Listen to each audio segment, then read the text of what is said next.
plaučių odinių. Tai reiškiasi, va čia turi, reiškiasi 3 mygtukus. Vienas mygtukas burbuliukus duoda, kitas reguliuoja apšvietimą. Vat. Didesnis apšvietimas, mažesnis, o trečias keičia spalvą. Čia yra laipteliai, neįeina į komplektą, priklauso ir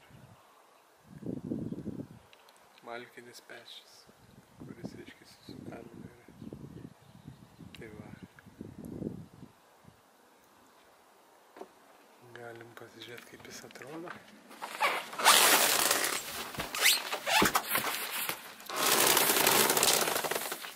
Jeigu atidengsim, tai va atrodo.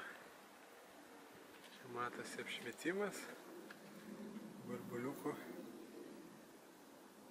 Iš ten, reiškiasi, į viršų bėga vanduo, jisai nubėga, reiškiasi, tada pasišildo ir tada pro apatinę tą skylę, reiškiasi, išbėga ir tokiu natūraliai cirkuliacija vyksta.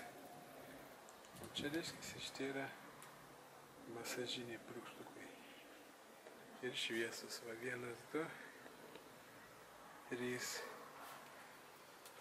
purkštukai, va visur čia purkštukai, lemputė viena, čia tada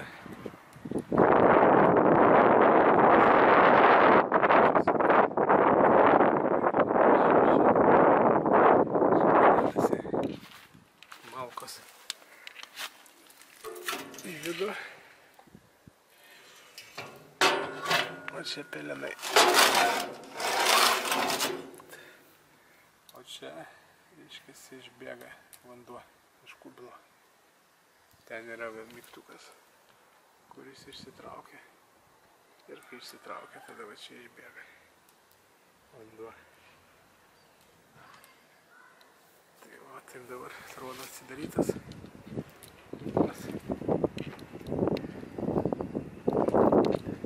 Išmatavimai metras čia. Vidinis gal 1,60 m. Tuoj paimsiu metrą. Melavau 1,80 m išorinis. Vidinis bus apie 1,75 m. Ta sėdėjimo dalis bus apie 1,50 m. Apatinė dalis. O kojom apie 80 m. Tada, reiškiasi, aukštis yra 1,10 m.